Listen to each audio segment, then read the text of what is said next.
The materials include Daiichi hooks, 1925, size 6, brass beads in size 5/32, pheasant tail color, good broad thread in yellow, size G, Yupo paper colored with custom spray paint, 14-aught thread, Eni brand, whiting variant hen saddle, and Fly Tire's Dungeon Nymph test dubbing in color olive.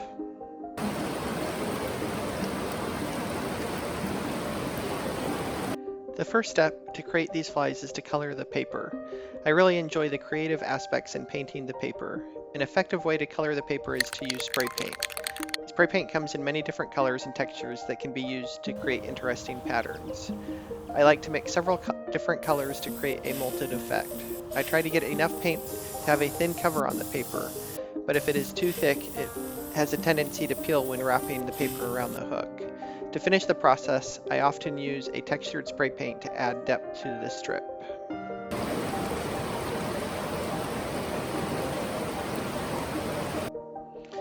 After the paint has dried, I like to cut the paper into several sizes. The first cut I make is to cut the paper in half lengthwise.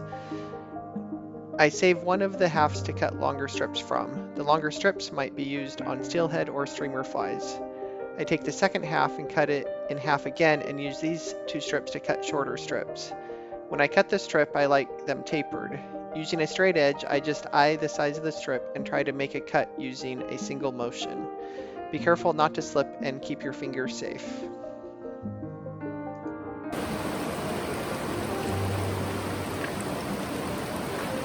Hello everyone, today we're going to tie a Yupo nymph. It's a pretty simple nymph using the Yupo paper that we spray painted earlier. I'm going to start off with a Daiichi 1925 hook. It is a brown barbless hook, and we have a pheasant, it's a metallic pheasant tail brown brass bead on it. And then the thread is a Gouda Broad G, size G thread, which is a thicker thread that we'll use to build up the body. And we're going to put that on the hook starting at the bead. And then we're going to work our way back. We want the body to be flat, and so we are going to make sure our thread is flat. And to make sure our thread is flat, I'm going to spin it counterclockwise every once in a while. We're going to take one of our strips that we cut a few minutes ago, and then I'm going to just do a small cut in it, and that just creates a small point which will be able to tie in a little bit easier and give us a smaller tying point. I'm going to catch that strip, and then I'm going to tie it on the far side of the hook and work towards the back bend of the hook. Then I'm going to work my thread back forward, and now we're going to create a tapered body with the thread. So this is done by working your thread to the front of the hook and then back to the back of the hook. And then when you go to the back of the hook, you don't go all the way back, you just go back a little bit each time. And so this time I go back to right where I tied in that synthetic paper, the Yupo paper. Then I'm going to work towards the front again.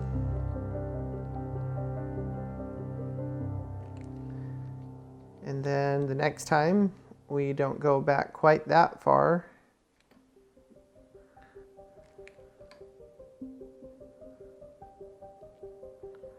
And then work our way towards the eye of the hook again. Now this is why you want a thicker thread, because if you use a really thin thread, this would take a long time. Now the smoother the underbody is, the nicer, the easier it's going to be to make nice wraps with the synthetic paper. And so you don't want a lot of bumps or spaces between the thread. Now if you have a few, that's fine. It's not going to hurt anything, and it will still fish fine. It just will not be quite as smooth. I'm going to do a whip finish to tie this off. I don't want, since this is a thick thread, I don't want to use that to tie off the paper and do the rest of my tying.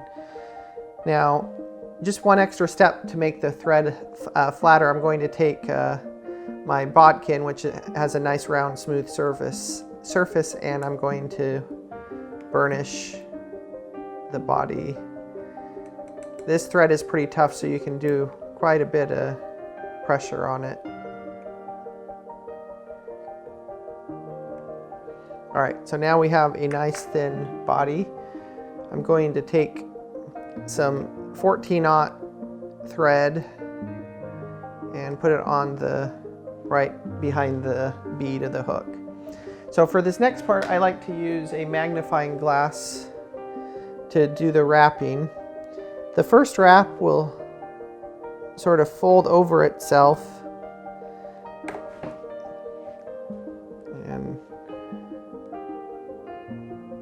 did not wrap that enough time, so we'll do it. Make sure that that gets wrapped.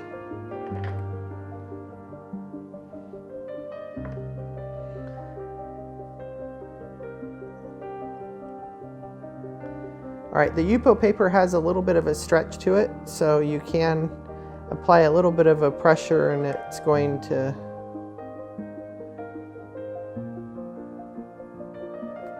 go against the hook a little bit closer. But then I'm just doing edge to edge with the paper to give it the body the same look. You could, if you wanted to, have a little bit of space between each wrap, and then you could create an effect with the yellow underbody. When you come to the bead, I just take my thread and do a couple wraps with that. Then you can cut it off.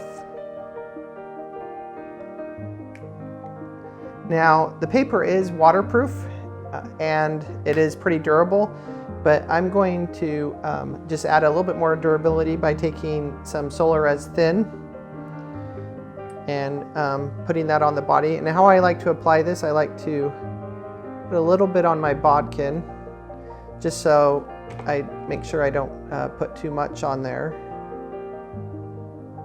And then I like to just spread it around the bodkin. I have found with any of the UV cements and stuff on flies, you don't want to put too much on there, or else it will get sort of a gunky look.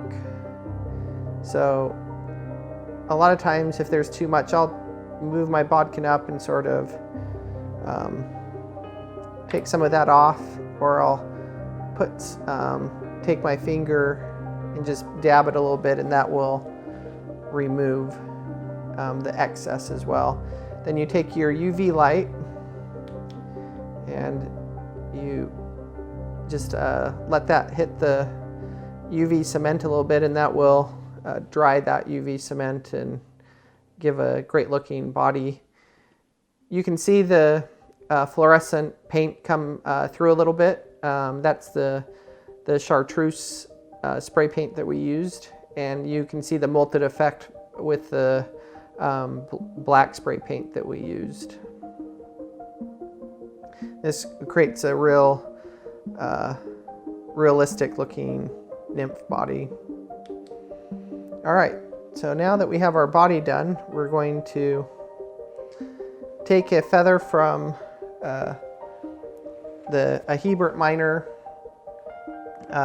hen hackle. This is a unique variant, and this one is pretty neat. The tips are, if you can see the tips, they are just have a small white tip on them, and they also have molting throughout the feather as well. And so what I like to do is I like to strip off some of that feather, and so when it's stripped off, I only want to tie in how much I'm going to use on the fly itself. That way there's no excess that, and it's easier to do a nice clean tie. And then I clip the feather so it's a V shape. And I don't want to strip off the tying part, because when I tie it in, those clip feathers will offer a better tie-in than if it was just the bare quill. So that is tied in securely. Then I hold the feather up and I stroke the barbs back, and so they're folding, and so when I tie them, they're going to go towards the rear of the fly, and these will offer the fly some movement to emulate legs of the insect.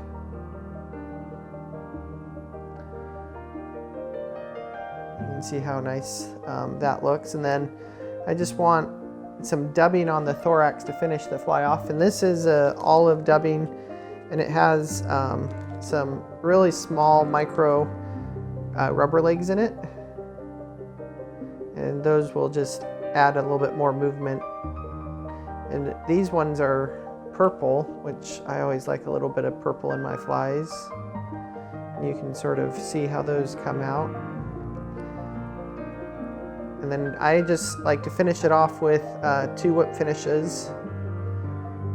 I'm not too worried about bulk on this nymph, so there's 2 whip finishes just to make sure it's tied in.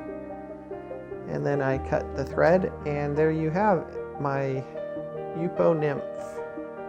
Thank you for watching, and hopefully we can do more of these.